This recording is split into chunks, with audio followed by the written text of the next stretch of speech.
50 minutos y como lo decíamos antes de la pausa, nos vamos para el departamento de La Guajira, Sebastián, porque no podemos olvidar esta región del país que muchas veces ha estado olvidada y hemos venido hablando de casos de corrupción que se han venido presentando, incluso, por ejemplo, vinculando al Instituto Colombiano de Bienestar Familiar, entidad encargada de cuidar a los niños de los que estábamos hablando.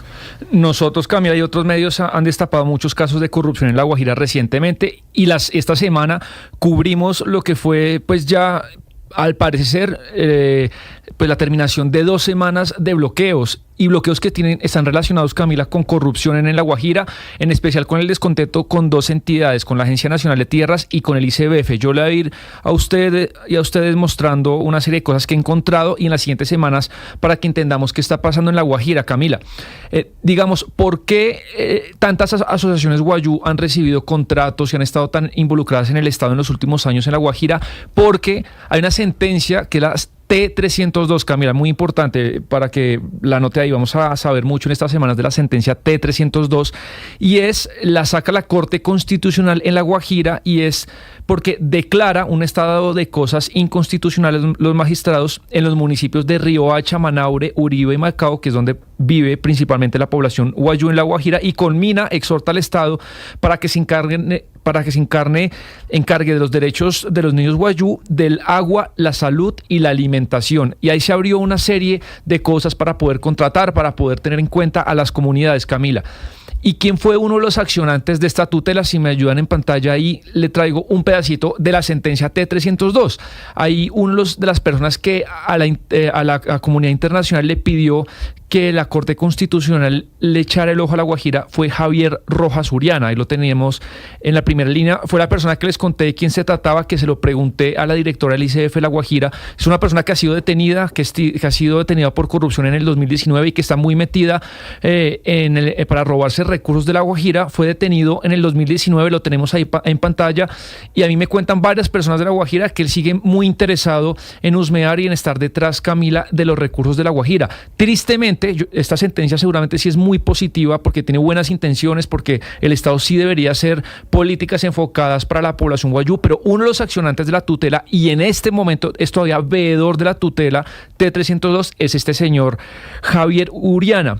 Y la Corte Constitucional el año pasado sacó un auto para preguntarse qué ha pasado 7 años después de la sentencia T302, si se está cumpliendo, si no se está cumpliendo, qué incentivos se crearon, cuáles son los resultados, si el Estado finalmente le está cumpliendo a la población guayú, Camila.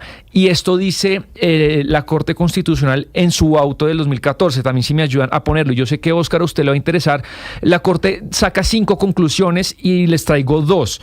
Hemos hablado mucho del tema de las autoridades tradicionales. Y vea, dice la Corte, Óscar, los trámites y procedimientos para el registrado de autoridades y la forma como se accede a los recursos han generado un incentivo perverso en la multiplicación de autoridades tradicionales y comunitarias. Y en el punto 5, Óscar y Camila, dice la Corte, haciendo una conclusión de qué ha sido de esta sentencia T302, dice, por otro lado, la Sala determinó que la multiplicación descontrolada de las figuras de autoridades tradicionales y comunidades guayú es una práctica inconstitucional.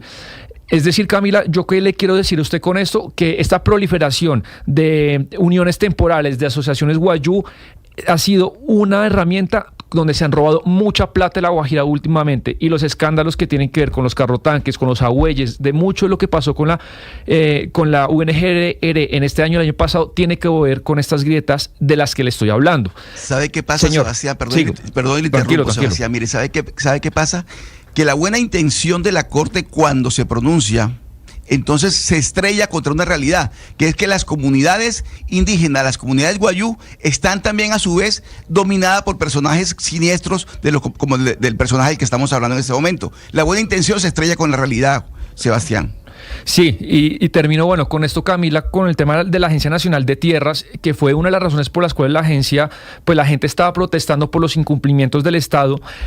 En el año pasado, Camila, ¿quién nombraron en la Agencia Nacional de Tierras? Esto es julio del 2024. Nombran a Simón Antonio Gómez Freile. ¿Quién es este señor? En La Guajira lo conoce muy bien por ser familiar y ser muy cercano al señor Heriberto Beto Ibarra. ¿Quién es Heriberto Beto Ibarra? Es la mano derecha, el asesor de mayor confianza de la senadora Marta Peralta. Quiero que veamos este video, que es cuando se anuncia el contrato de los jagüeyes, que bueno, ya les voy a contar por qué ahí también se robaron esa plata. Estamos en la comunidad de Seihuacal 1, esto queda en la jurisdicción del distrito de Riohacha. Nos encontramos con Beatriz Juriana, una de las líderes de la comunidad donde se construyó este jagüey por parte de la Unidad de Gestión de Riesgo.